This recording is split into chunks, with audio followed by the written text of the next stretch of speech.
Today we are going to discuss about chapter 14, Movement of Ocean Water.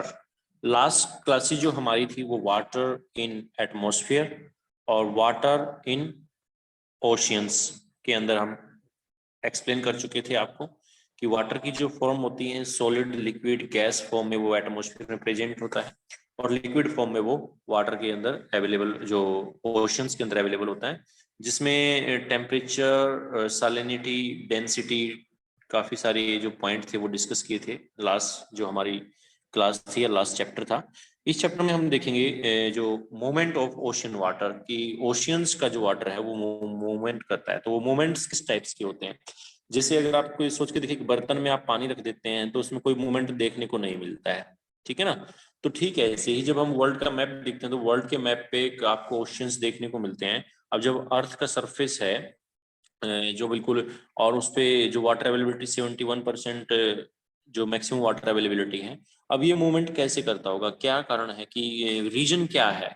अगर हम जब देखें तो मूवमेंट तो नहीं होना चाहिए। अगर पूरे वर्ल्ड की जब हम बात करते हैं तो Tropic of Cancer, equator, Capricorn, यहाँ है आपका South America, North America, Africa, India, Asia और ये ऑस्ट्रेलिया। तो ये कहते हैं कि ये जो वाटर मूवमेंट करता है, ओशियंस का वाटर मूवमेंट करता है, तो एक लॉजिक तो हम ये लगाते हैं कि जो रेन, जो आपकी रिवर्स होती हैं, जैसे अमेजन रिवर्स हो गया, गंगा ब्रह्मपुत्रास हो गया, नील रिवर्स हो गया, तो ऐसे ही रिवर्स का वाटर जो है ना डिस्चार्ज होता होगा ओशियंस में, तो मूवमेंट आ गया होगा। लेकिन वो भी कहाँ मूवमेंट देखने को मिलेगा, कोस्टल रीजन में देखने को मिलेगा। लेकिन ये कहता है कि इस लोकेशन पे अटलांटिक ओशियंस में, इंडियन ओशियंस में, पैसिफिक ओशियंस में ये वाटर भी मूवमेंट करता है कि चलता है। अगर सोच के देखो, एक बर्तन में आपको कहते हैं कि पानी रख लो और उसमें मूवमेंट बना के दिखाओ, तो मूवमेंट नहीं होगा। तो ये मूवमेंट होता है क्यों, जब अर्थ सरफेस जो है ना बिल्कुल सर्कल शेप में ग्रेविटी कणों से बंधा हुआ है, तो ये मूवमेंट किस वजह से होता है, तो वही हम यहाँ पर डिस्कस करेंगे कि वाटर मूवमेंट के कारण क्या होते हैं।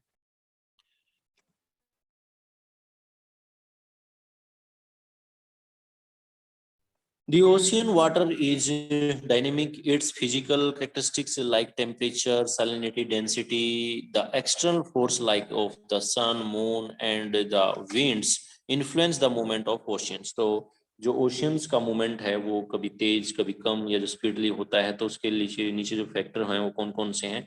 सैलिनिटी है, कहीं पर वाटर में मैक्सिमम सैलिनिटी होगी, कहीं पर लो सैलिनिटी होगी।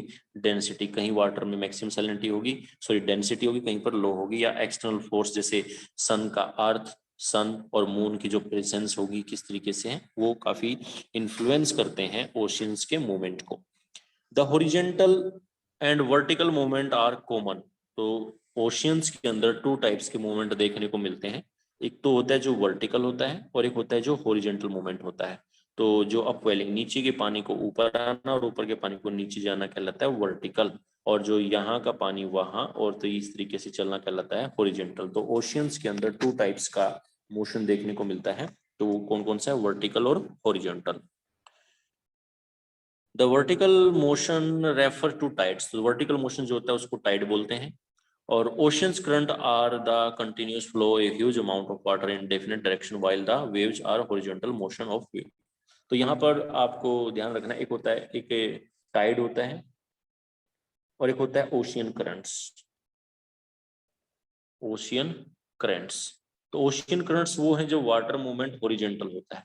टाइड वो होता है जब ओशियन मूवमेंट जो है वर्टिकल होता है।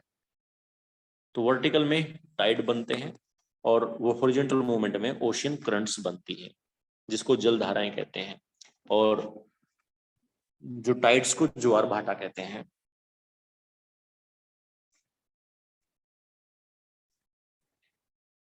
The vertical motions are tide and horizontal motion are ocean currents. Water moves ahead from one place to another place through ocean currents, while the water in the waves does not move, but the wave trains move ahead. The vertical motion refers to the rise and fall of water, rise and fall of water in oceans and sea due to attraction of sun and moon. The ocean water is raised up and falls down twice a day. तो ये जो oceans का water एक बार ऊपर एक बार नीचे जाता है, तो इसके जाने का कारण क्या है, तो वो सन और मून की प्रेजेंस की वजह से है। The upwelling of cold water from subsurface and the sink of surface water are also formed of vertical motion of oceans. तो यहाँ पर जो सन की प्रेजेंस, जैसे यहाँ पर जो है एक अर्थ होती है, फिर उसके सामने जो है सन की प्रेजेंस होती है, और उसके सामने फिर मून्स की प्रेजेंस होती है। तो यहाँ पर आप देखेंगे ग्रेविटी होती है इनके अंदर, मून्स अपनी ओर खींचेगा, अर्थ अपनी ओर खींचेगी, सन अपनी ओर खींचता है तो अर्थ अपनी ओर खींचती है। तो इस तरीके से एक बैलेंस बना होता है इन तीनों के बीच में। तो जो ये ग्रेविटेशनल फोर्स होता है ये अपनी ओर खींचेगा, तो जैसे रस्सा कस्सी होती है, कुछ लोग इधर खींच रहे होते हैं, कुछ लोग इधर खींच रहे होते हैं, उनमें बैलेंस बना होता है, तो रस्सा कस्सी में एक बैलेंस बन जाता है। तो लेकिन खींचते दोनों ही हैं इधर उधर। तो ठीक ऐसे ही यहाँ पे भी ऐसे ही होगा। तो जो सन का जो सरफेस होगा वो वाटर की अवेलेबिलिटी होगा वो ऐसे अप कर देगा थोड़ा सा, और इधर मून की अवेलेबिलिटी होगी तो वो भी अप कर देगा। तो इधर वाले लोकेशंस पे आप देखेंगे जो ओशियन का जो वाटर है अप कर जाएगा इधर वाली डायरेक्शन में, क्योंकि अभी कौन है, सन है, और इधर कौन है, मून है। तो ये ऐसा दिन में 2 बार होता है, ट्वाइस टाइम होता है। तो ट्वाइस टाइम होने का मतलब क्या है कि जब अर्थ होती है ना, तो ये अर्थ जो है ना रोटेशन करती है, तो रोटेशन करने के टाइम पे जब अर्थ का रोटेशन होता है तो डे के टाइम पे ये पोर्शन सन के सामने होता है, और नाइट के टाइम पे ये पोर्शन इधर आ जाता है। ठीक है, तो इसलिए 2 टाइम्स ये देखने को मिलता है। यहाँ पे आपके डायग्राम में दिया भी हुआ है यहाँ पे ये। अब ये जो मून सन प्रेसेंस की जब बात करते हैं, अब ये मून अपनी ओर खींचेगा और अर्थ अपनी ओर खींचेगी। तो इस तरीके से ये वाला पोर्शन, अर्थ का ये वाला पोर्शन, तो यहाँ पर टाइड बल्ब्स देखने को मिलेगा, इसको टाइड बल्ब्स बोलते हैं, ये अपनी ओर खींच लेता है। लेकिन जब आफ्टर 12 आवर्स क्या होगा, ये वाला पोर्शन इधर आ चुका होगा, तो यहाँ अभी डे है तो यहाँ नाइट है, और ये नाइट वाला पोर्शन आफ्टर 12 आवर्स क्या होगा, डे की तरफ जाएगा। तो इस अर्थ पे आपने वन टाइम में जो वन डे में आपने 2 टाइम्स फेस किया, तो ये इस वजह से होता है।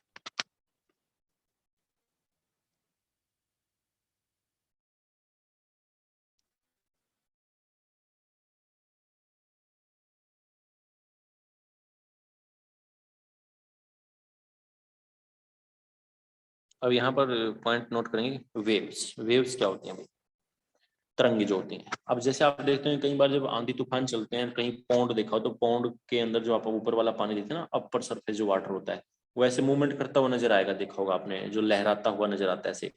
कभी पौंड में जो झील लेक्स में गए हो, कभी हवा तेज चल रही हो, तो ड्यू टू एयर फ्रिक्शन क्या होता है, जब ओशियंस का अपर वाटर मूवमेंट करने लगता है, नीचे वाला नहीं, अपर वाटर मूवमेंट करता है due to air friction, it is called waves. तो वो वेव्स बन जाती हैं, waves due to air friction ही होगा।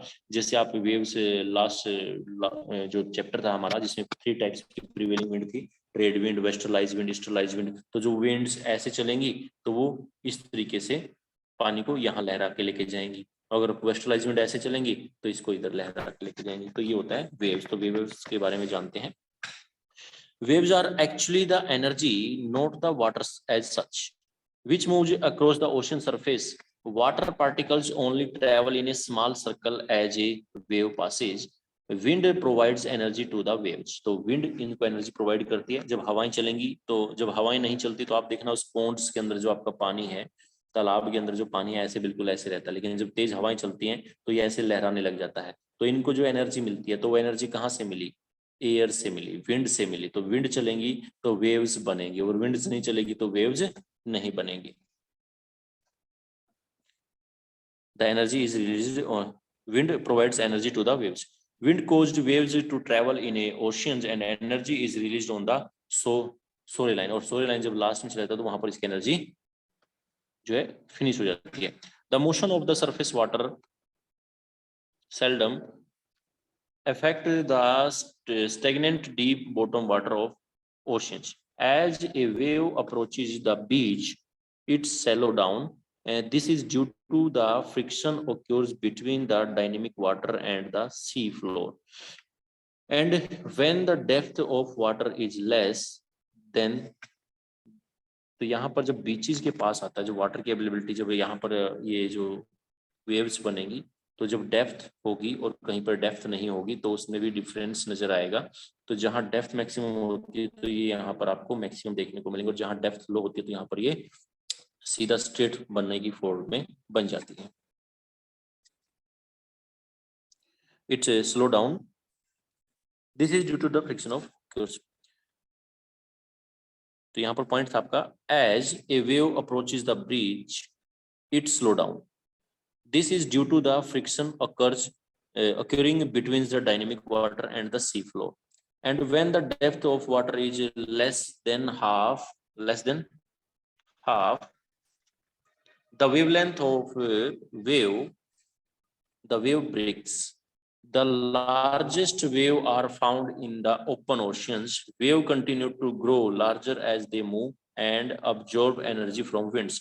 जैसे जैसे तेज हवाएं चलती जाती हैं तो ये इनकी एनर्जी वेवलेंथ काफी पीक पॉइंट तक लेते लेते काफी लॉन्ग रूट तक आपकी ये वेव्स चलती रहती हैं. ओपन सी होना जरूरी है, बीच में कोई आइलैंड कोई कॉन्टिनेंट नहीं होना चाहिए.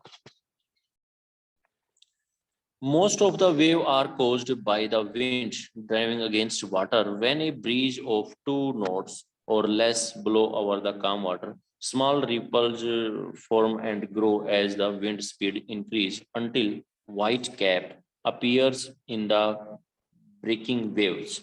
Waves may travel thousands of kilometers before rolling ashore, breaking and dissolving as surf. A waves size, तो वेव साइज की जब हम बात करते हैं तो यहाँ पर जब दो तरीके से इधर से भी वेव और यहाँ से वेव आती हैं तो टकराती हैं, तो उनके टकराने के बाद यहाँ पर जो मोमेंट है वो एकदम से स्लो पड़ जाता है. तो उस स्लो मोमेंट्स को जो है आइस कैप्स के तौर पर देखने को मिलता है. A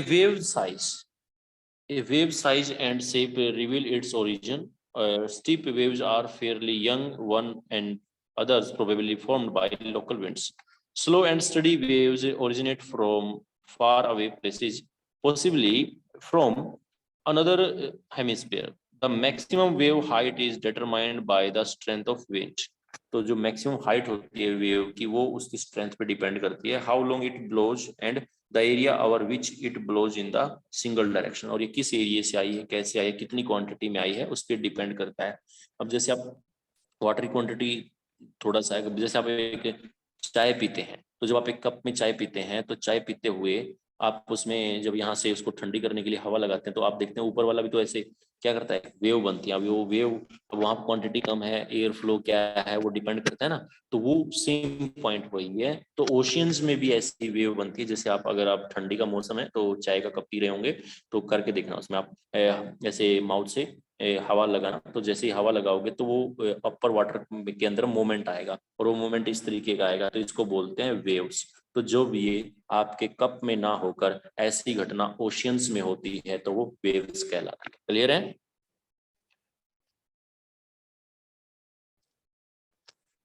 Waves travel because wind pushes the water body in its course, while gravity pulls the crest of the waves downwards. The falling water pushes and for. तो यहाँ पर ये देखेंगे आप, जब ओशियंस के अंदर water due to air friction ऐसे ऊपर नीचे जाता है तो उस ऊपर जाने को बोलते हैं क्रेस्ट. क्या बोलते हैं? क्रेस्ट बोलते हैं. और जब नीचे जाता है तो नीचे वाले को बोलते हैं ट्रफ बोलते हैं. ट्रफ और क्रेस्ट. तो ऊपर वाले को क्रेस्ट, नीचे वाले को ट्रफ. अब जैसे ही पानी ऊपर जाता है तो ग्रेविटी की वजह से वो नीचे खींच लिया जाता है, और जैसे ही वो ऊपर जाता है तो वो इतनी मात्रा में ऊपर नहीं जा पाता, उसको फिर नीचे. तो यहाँ पर आप देखेंगे एक्चुअल में जो अगर ग्रेविटी ना होती तो ये काफी ऊपर होता, ये नीचे बनता, ये ऊपर होता, ये नीचे बनता. लेकिन एक्चुअल में कैसे देख रहे हैं, ठीक है ना. तो ये वेव ट्रेवलिंग जो है किस तरीके से हो रहा है, मोशन ऑफ वेव्स कहलाते हैं. इसको ड्रिफ्ट भी बोल देते हैं. इसको वेव्स को ड्रिफ्टिंग भी कहलाता है.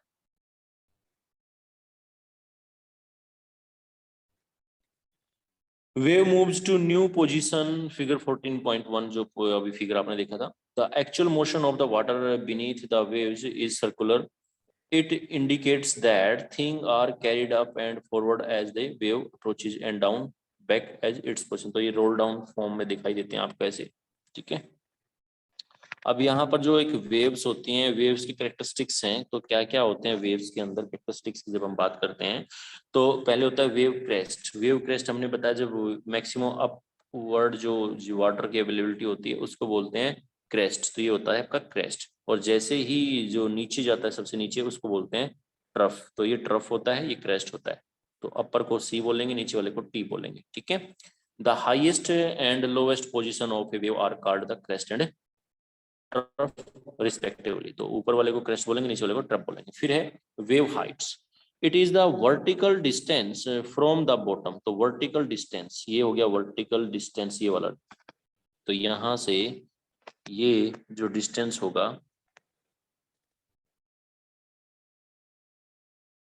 It is the vertical distance from the bottom of a trough to the top of the crest of a wave. तो इसको वेव हाइट बोलेंगे। तो वेव की हाइट्स कितनी है। फिर आता है वेव एम्पलीट्यूड। तो नेक्स्ट पॉइंट है वेव एम्पलीट्यूड्स क्या होता है।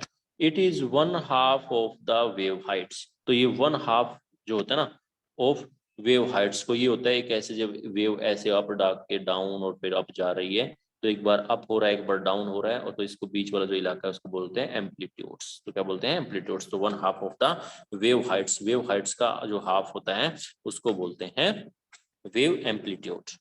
Wave period. It is merely the time interval between two successive wave crest or trough as they pass a fixed point. तब जब यहाँ से क्रेस्ट, एक क्रेस्ट से लेकर दूसरी क्रेस्ट तक जाना, या एक ट्रफ से लेकर दूसरे ट्रफ तक जाना क्या कहलाता है। तो एक ट्रफ से दूसरे ट्रफ तक जाना आपका वेव पीरियड कहलाता है। नेक्स्ट है wave length.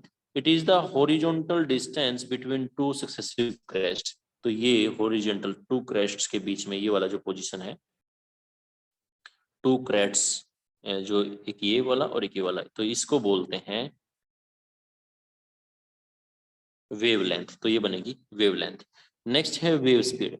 It is rate at which the wave moves through the water and is measured in knots. तो जो वेव स्पीड होती है कि ये यहाँ से यहाँ तक टाइम कितना लिया इसने, तो किस तरीके से इसकी स्पीड है उस स्पीड को नोट करते हैं नॉट्स में। तो KNOTS।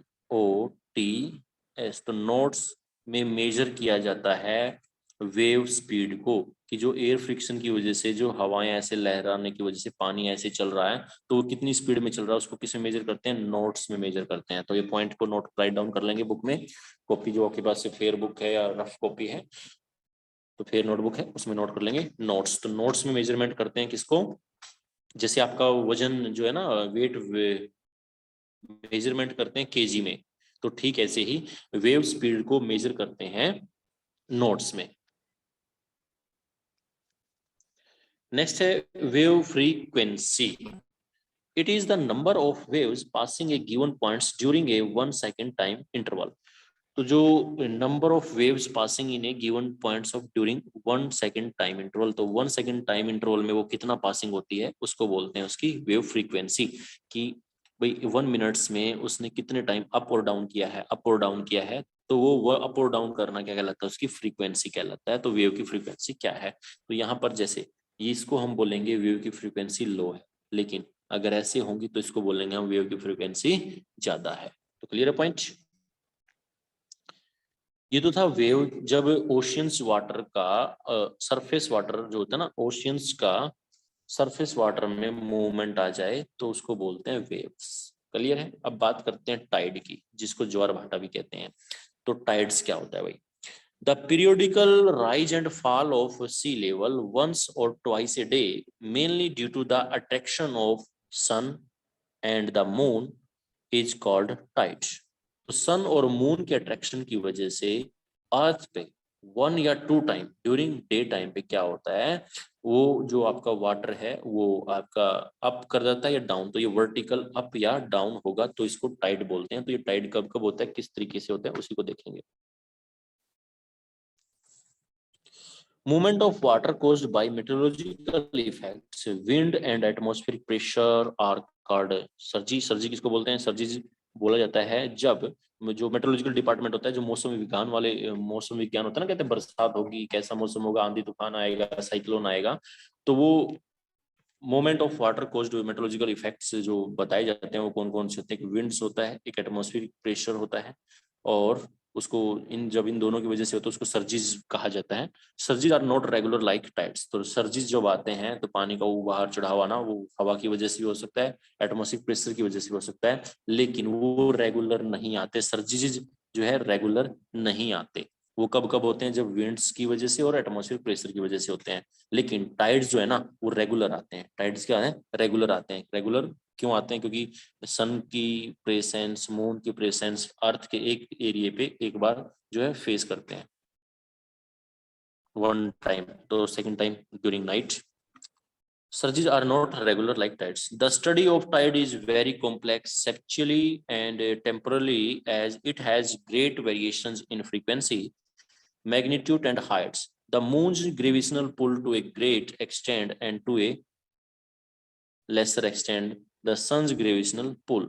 तो the moon's gravitational pull to a great extent, तो जो क्योंकि नियरेस्ट पोजीशन किसकी है, मून की, सन की जो है काफी दूर है, तो जो मैक्सिमम प्रभाव देखने को मिलेगा किसकी ग्रेविटेशनल फोर्स का प्रभाव देखने को मिलेगा, मून की ग्रेविटेशनल फोर्स का प्रभाव ज्यादा देखने को मिलेगा।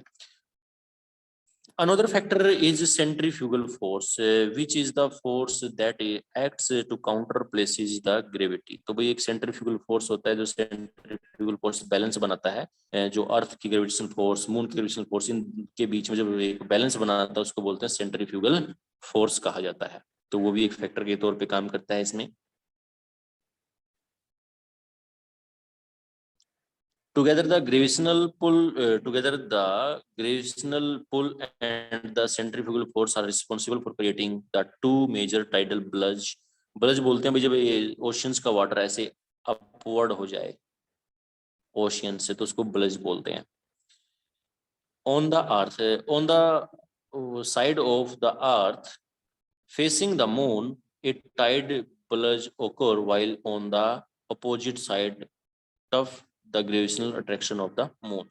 तो वन साइड की तरफ जब होता है, on the one side of the earth facing the moon, तो जब अर्थ का जो फेस मून को देख रहा होता है, a tidal bulge occur while on the opposite side of the gravitational attraction of the moon. तो ये जो पोजीशन है आपकी यहाँ पर,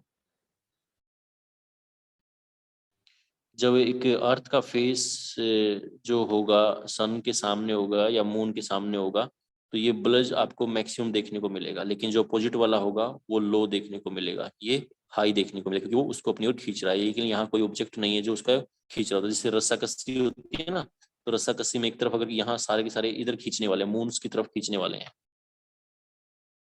तो इधर खिंचाव ज्यादा बनेगा। अगर इधर भी कोई खींचने वाला होता तो बैलेंस बना रहता।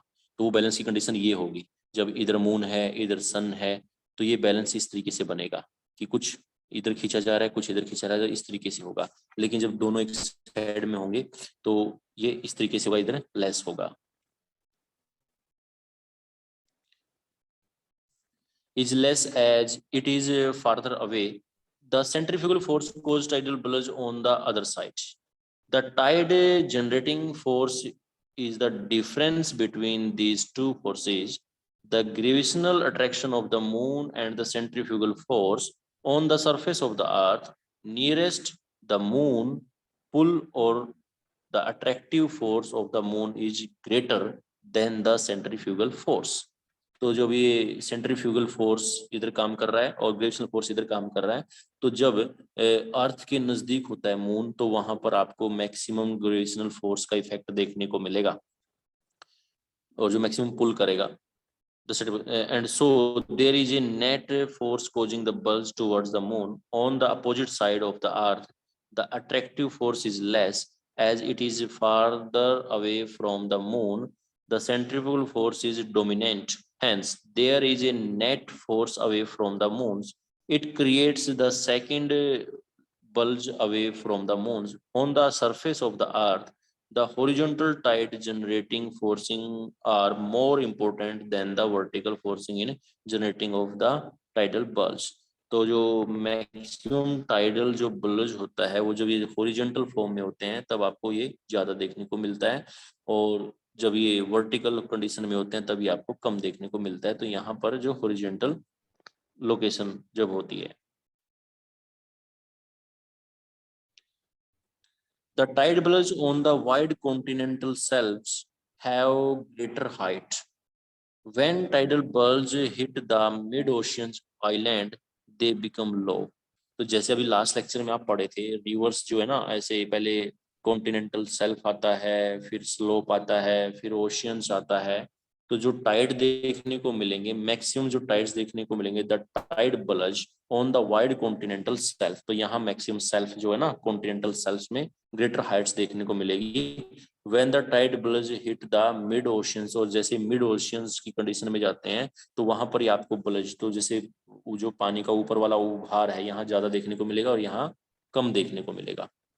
तो जो अट्रैक्शन होगा यहाँ मैक्सिमम होगा, यहाँ अट्रैक्शन लो होगा। ओशियन रीज में या सेंटर ऑफ ओशियंस कह सकते हैं, तो वहां पर आपको लो देखने को मिलेगा। और जैसे ही कोस्टल रीजन के बिल्कुल नियर होगा, जिसको कॉन्टिनेंटल शेल्फ बोलते हैं, तो वहां पर आपको हाई देखने को मिलेगा।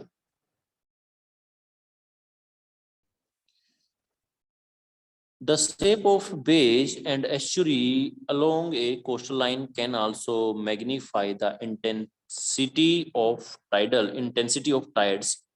Funnel-shaped bay greatly change tidal magnitudes. When the tide is channeled between island or into bay and estuary, they are called tidal currents. तो जैसे ही जब टाइड्स अपलिफ्ट होता है, डाउन होता है, अपलिफ्ट होता है, डाउन होता है, तो ये कोस्टल रीजन के साथ साथ जब बे होती है, बे जैसे बे ऑफ बंगाल है, तो बे होती है जो 3 साइड से लैंड रीजन से कवर होती है और 1 साइड से ओपन होती है, जिसके अंदर वाटर की अवेलेबिलिटी होती है। तो जब टाइड इसके अंदर एंट्री मारेगा तो वहां पर इसकी जो मैग्नीट्यूड्स है वो प्रभावित हो जाएगा, उसका ऊपर जो जो है वेव लेंथ है ना, जो वो स्लो हो जाएंगी। ठीक है। और जैसे ही जब 2 टाइप्स के आइलैंड देखने को मिलेंगे, अगर मान लो ओशियंस के अंदर ऐसे आइलैंड्स देखने को मिले, तो ओशियंस के अंदर जब आइलैंड्स देखने को मिलेंगे और वहां पर जब ओशियंस करंट्स जब आएंगी, तो ओशियन करंट्स जब आ रही हैं, तो वो ओशियन करंट्स इनके बीच से जब चैनल्स होते हैं, जब एक जैसे आपने देखोगे ना, जब एक लार्जेस्ट लैंड बॉडी होती है और उसके बीच से जब पानी निकलता है ना, तो उसको बोलते हैं स्ट्रेट। जैसे पाक स्ट्रेट, इंडिया और पाकिस्तान, इंडिया और श्रीलंका के बीच में पाक स्ट्रेट है। बेरिंग स्ट्रेट नॉर्थ अमेरिका को एशिया से अलग करके उसको बोलते हैं स्ट्रेट। लेकिन वहीं पर जब लैंड एरिया बिल्कुल लो हो जाए और वहां से वाटर मूवमेंट उस एरिया से जब होना शुरू हो जाए, तो उसको चैनल बोलते हैं। जैसे इंडिया में 8 degree channel, 9 degree channel, Coco Channel, Bay of Bengal में देखने को मिलेंगे आपको 10 डिग्री चैनल। ठीक है। और 8 और 9 अरेबियन सी में। तो ये चैनल जब होते हैं ना, तो वहां से जब टाइड्स का वाटर फ्लो करेगा, वो मैक्सिमम स्पीड हो जाएगी। जैसे भाई घर पे आपके यहाँ पाइप होती है, तो पाइप को जैसे आप दबा देते हैं तो उसमें से पानी की स्पीड बढ़ जाती है। तो उस लोकेशन पे जब 2 टाइप्स के आइलैंड ओशियंस में देखने को मिलेंगे, तो वहां पर वाटर की स्पीड मैक्सिमम हो जाएगी। तो टाइड्स की मैक्सिमम स्पीड होने को क्या कहते हैं, तो टाइडल करंट्स की फॉर्म में बन जाएगा। तो वो टाइडल करंट्स बन जाते हैं जब एस्चुरी हो।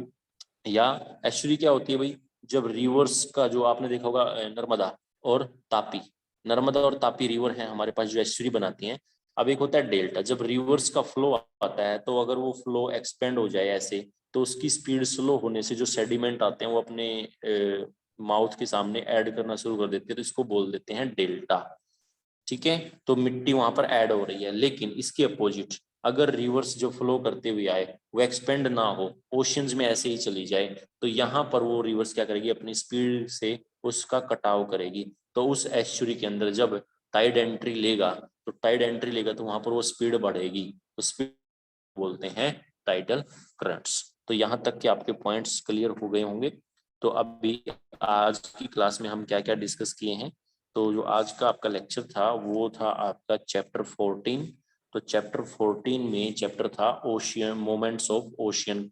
तो मोमेंट ऑफ ओशियंस में अभी तक हम जो पढ़ चुके हैं, एक पढ़ चुके हैं वेव। वेव क्या होती है, जब ओशियंस के सरफेस वाटर में एयर फ्रिक्शन की वजह से, जब विंड की वजह से, एयर फ्रिक्शन की वजह से या विंड की वजह से, अब उसके अपर ओशन वाटर में मूवमेंट आ जाए, और उस मूवमेंट को बोलते हैं वेव्स। तो ये वेव्स बनती हैं ओशियंस के अंदर, जिसको ड्रिफ्ट भी बोल देते हैं। तो ड्रिफ्ट क्या होती हैं, ड्रिफ्ट तब होती हैं जब ओशियन का surface water due to air friction movement करना शुरू कर दे। तो ये वेव्स की जो हम कैटेगराइजेशन इसका कैरेक्टरिस्टिक्स पढ़े थे, तो वेव्स की ऐसे कि ऊपर वाले हिस्से को क्रेस्ट बोल देते हैं, नीचे वाले हिस्से को ट्रफ बोल देते हैं जो बिल्कुल लोएस्ट होता है। तो अप डाउन करके ऐसे मूवमेंट करता है। तो जैसे ये वेव्स आप बना सकते हैं घर पे, चाय की प्याली में आप वेव्स को बना के देख सकते हैं। जैसे आप हवा लगाओगे तो ऊपर वाला जो है ना अपर जो वाटर मूवमेंट करना शुरू कर देगा। फिर उसके बाद ये तो था हॉरिजेंटल मूवमेंट्स। तो हॉरिजेंटल मूवमेंट्स में वेव्स की जब स्पीड को नोट करते थे तो यहाँ पर कुछ कैरेक्टरिस्टिक्स थी। वो कैरेक्टरिस्टिक्स कौन कौन सी थी? वेव क्रेस्ट क्या होता है, ट्रफ क्या होता है, और फिर वेव हाइट क्या होता है, वेव एम्पलीट्यूड क्या होता है, वेव पीरियड क्या होता है, वेव लेंथ क्या होती है, और फिर वेव स्पीड। और वेव स्पीड को मेजरमेंट करते हैं नॉट्स में। नॉट्स में वेव स्पीड को मेजरमेंट किया जाता है। तो जो ये वेव बन के कितनी स्पीड में जा रही है इसको नोट करते हैं नॉट्स में, KNOTS। और फिर उसके बाद वेव फ्रीक्वेंसी, एक वेव विद इन वन जो है ना सेकंड के 1 सेकंड में जो वेव है वो किस तरीके से ऐसे मूवमेंट कर रही है। तो ये वेव लेंथ और ये वाली वेव लेंथ में दोनों में डिफरेंस क्या है? तो यहाँ पर जो ऑप्शन ए है उसकी वेव लेंथ लो है और ऑप्शन बी है उसकी वेव लेंथ मैक्सिमम सेकंड में वो अप डाउन क्रेस्ट, थर्स्ट, सी और टी मैक्सिमम बना रही है। तो उसको बोलते हैं फ्रीक्वेंसी। तो फिर हमने डिस्कस किया टाइड्स। तो टाइड्स क्या होते हैं? टाइड्स जो होते हैं ओशन वाटर में अप और डाउन होना, वाटर्स का अप और डाउन होना टाइड्स कहलाता है। और ये टाइड्स कब बनते हैं? क्योंकि जब प्रेसेंस होती है अर्थ, मून, सन, तो ये जो ग्रेविटेशनल फोर्स की वजह से सन अपनी ओर खींचेगा, मून अपनी ओर खींचेगा और अर्थ अपनी ओर खींचेगी। ठीक है ना? तो क्योंकि अर्थ का भी तो ग्रेविटेशनल फोर्स है, तो इन तीनों के बैलेंस बन जाता है। और इन तीनों के बैलेंस बनने पे ओशियंस का जो वाटर होता है, अब वो जो लैंड रीजन है उसको तो खींच नहीं सकती, लेकिन जो वाटर है वो लिक्विड फॉर्म में है तो उसमें थोड़ा सा प्रभाव पड़ता है। और थोड़ा सा प्रभाव पड़ के क्या होता है, जब वो थोड़ा सा वाटर ओशियंस वाटर खींचा चला जाता है मून या सन की तरफ, तो उसको बोलते हैं ओशियन का जो वाटर का बल्ज बोलते हैं। और उसी का अप हो जाना और फिर इसके बाद में जाने पे डाउन आ जाना, इसी को बोल देते हैं टाइड। तो ये पॉइंट आपने डिस्कस किया है। तो यहाँ तक ये लोकेशन टाइड कितने टाइप्स के होते हैं वो नेक्स्ट क्लास में डिस्कस करेंगे। यहाँ तक आप लोगों ने अपने जो लास्ट क्लास के जो टॉपिक हैं वो आप अब तक के फेयर बुक में कंप्लीट कर चुके हैं। क्योंकि लास्ट टाइम मैंने आपको जो होमवर्क दिया था उसमें मैंने पहले लिखा था मेंटेन नोटबुक, मीन कि आप काम कर सकते हैं, उसको जारी रख सकते हैं। और फिर मैंने कल वाले होमवर्क में आपको दिया था कंप्लीट फेयर नोटबुक। इसका मीन मतलब क्या है कि आपकी पिछले जो लेक्चर था, जो चैप्टर 13 था, उसकी अब तक कोई भी पेंडिंग नहीं होना चाहिए कंटेंट। नोट्स कंप्लीट होने चाहिए आपके फेयर नोटबुक में। तो आज हम जो आपको होमवर्क देंगे उसमें चैप्टर 14 को जो मोमेंट ऑफ ओशियंस में आपने मेंटेन करनी है नोटबुक। तो मतलब अभी ये टॉपिक आपका कंप्लीट नहीं हुआ है। तो जिन बच्चों का अभी तक चैप्टर 13 तक फेयर बुक में कंप्लीट नहीं हुआ है तो उसको कंप्लीट कर लेंगे। ठीक है, उसको चेक भी किया जाएगा। अभी तक अगर नहीं किया तो उसको कंप्लीट कर लेंगे।